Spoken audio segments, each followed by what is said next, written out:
Hello, Julia. How are you? I'm very well. How are you? Good, thank you. Can you please present you and your sanctuary? Yes. Yes, my name is Julea. We run a very small wildlife sanctuary near Braidwood, New South Wales.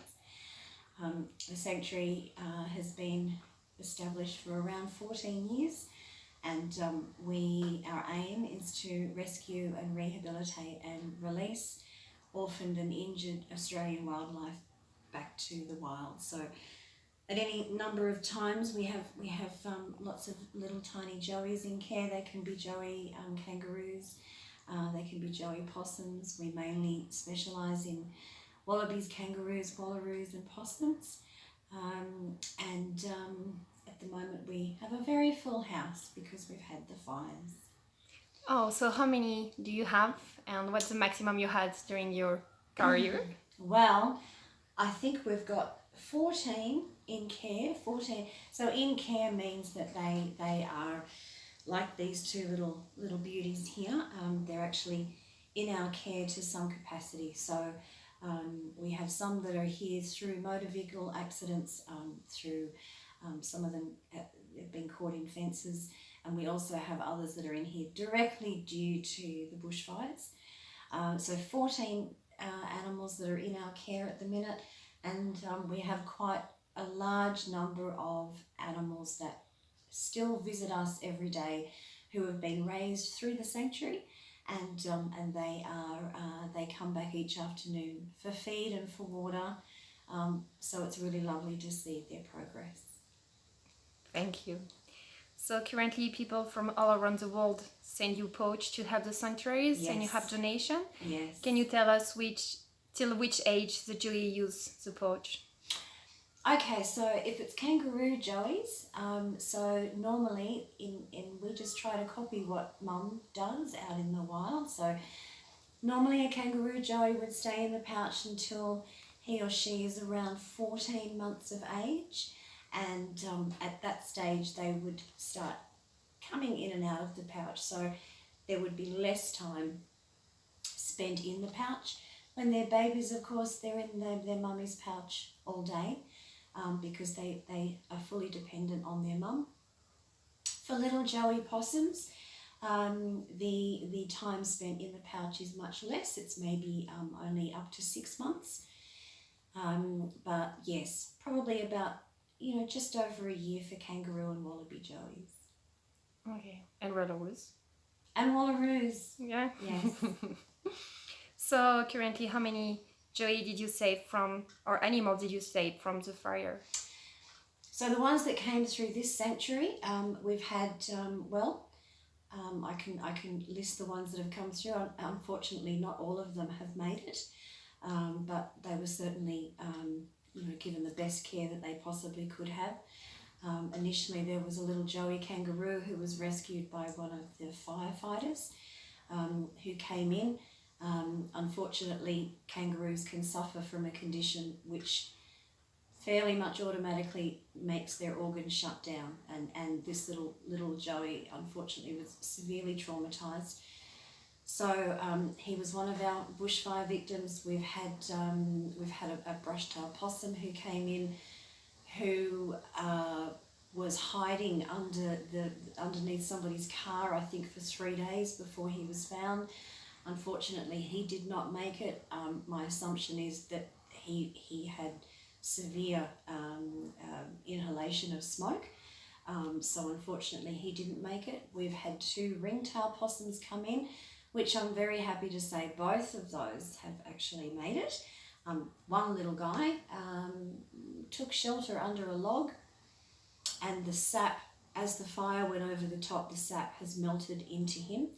And so he's making an excellent recovery. We have a little girl kangaroo joey who was rescued right near the fire grounds that were very close to here. She had very her feet were very sore. She was unable to walk properly. So she was brought into care. We can give you a little look at her in a little while. We had another little boy, Joey, who came into care, very similar story, burns on the feet. And then we had another possum who came into care, brush-tail, who feet and hands were burned. She's still currently undergoing treatment with a vet over in Canberra. Her injuries were severe enough that she's needed a couple of surgeries to cut away the dead skin and to try to treat her with bandages so that the skin can repair. Hopefully she will be back here this week, and then we can see her through to the rest of her recovery, and hopefully she can go back to the wild. And then we've had one little swamp wallaby, so a little one that is here, that is not here, but in our other lot. And we named her Blaze. She was a little girl who came running out of the fires with her mum. Unfortunately, her mum did not make it, but we managed to save her, and she is making a wonderful recovery. So that's the animals that have come through here. Of course, all the sanctuaries around Australia have got very, very similar stories and have taken in many animals as well. Yeah. Thank you. And with these animals you rescue, can you always release them? We try our best. You know, the idea, of course, is to rescue them when they need help, raise them and rehabilitate them. So raise them as best we can. Rehabilitate them so that they can go back to the wild. I would say that the majority of animals who come through here do go back to the wild. We have had a couple that have come through over time that do need permanent care, and of course they will receive that. But the majority of animals, we manage to get them back to their life. Can you name the one you keep? Okay, so the ones that are here that are under permanent care, we have two very, older kangaroos who came through the sanctuary many years ago, and unfortunately they both went blind. So kangaroos can form cataracts in their eyes. So these two went blind, so they have an area on the property that is fully fenced. They have a dam for swimming and for water, supplement feeding. So, you know, for what's happened in their life, they actually have a very good life, and they will certainly stay here and live their life out at the sanctuary. So can you tell us what we can do to help other carers like you for the wildlife? Look, the emotional support from people is wonderful. We are tired, we are run down, we are exhausted, but we will keep going. So are many other people. These fires have affected many people in many different ways, and for all of us, we are emotionally exhausted. One thing that people can do, which is really very simple, we know over 1 billion animals that have been lost in these fires, and that's lizards, birds and marsupials. So the ones that are left really need to be cared for, because their numbers and their populations are well down. People can just do something really simple, like just making sure that you keep your cats inside at night. People might think, oh, you know, my cat, you know, doesn't do this or doesn't do that. People would be really surprised to know what their cats get up to at night. Only this morning we had a beautiful little sugar glider who was dropped here to come into care. This little sugar glider made it through the fires because her colony, her family are across the road from here, and the fires did go through there last Saturday. So this little girl made it through, but then somebody's cat got her last night, and she has come into care today with what I suspect is a broken leg.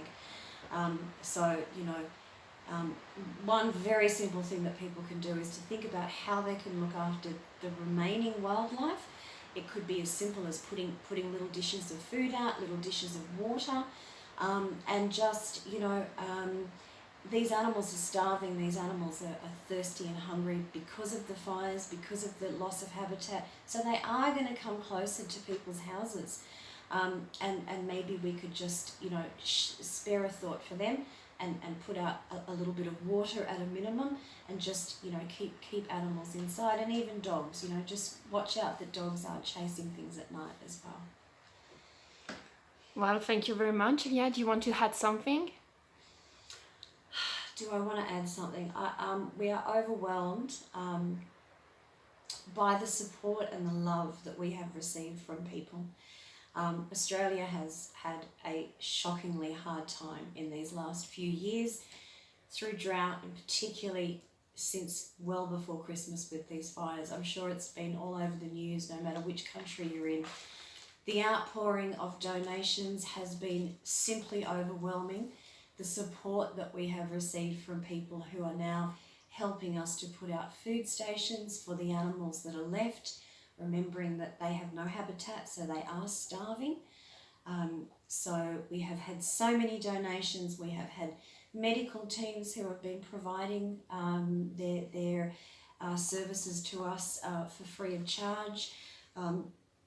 We've had donations of medicines, of food, of money. It's been exceptional, and I think, you know, I have a saying at the moment, which is I don't know how to say thank you when thank you is not enough. So if there was a way that, you know, we could say it, I would. Just thank you to everybody who has kept us in your thoughts and you know, really helped make a difference. Okay, so if you could, it would be wonderful if you guys could follow us on Facebook or YouTube, just so that we can keep sharing our stories and telling the stories of each of these little critters, and just creating awareness, and just to be able to keep you updated as well as to how some of these little critters are going. Yeah. Thank you very much, Julea. Thank you.